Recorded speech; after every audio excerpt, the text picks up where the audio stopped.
بسم اللہ الرحمن الرحیم۔ السلام علیکم ورحمۃ اللہ وبرکاتہ۔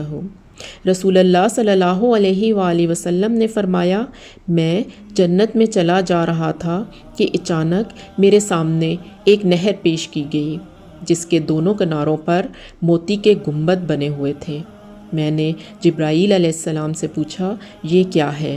انہوں نے کہا، یہی وہ کوثر ہے جو اللہ سبحانہ تعالیٰ نے آپ کو دی ہے۔ پھر انہوں نے اپنا ہاتھ مٹی تک ڈال دیا، نکالا تو وہ مشک کی طرح یعنی خوشبو کی طرح مہک رہا تھا۔ پھر میرے سامنے سدرۃ المنتہا لا کر پیش کی گئی۔ میں نے وہاں بہت زیادہ نور یعنی نور عظیم دیکھا۔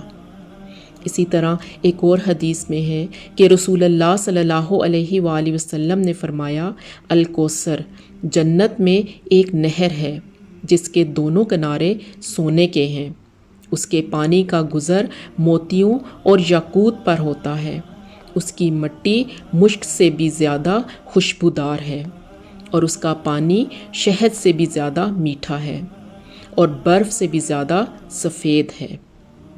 اللہ سبحانہ تعالیٰ سے دعا ہے کہ اللہ سبحانہ تعالیٰ ہمیں نبی کریم صلی اللہ علیہ وآلہ وسلم کی شفاعت نصیب فرمائے اور ایسے نیک اعمال کرنے کی توفیق عطا فرمائے تاکہ جنت میں جا کر ہم بھی حوض کوثر سے مستفید ہو سکیں۔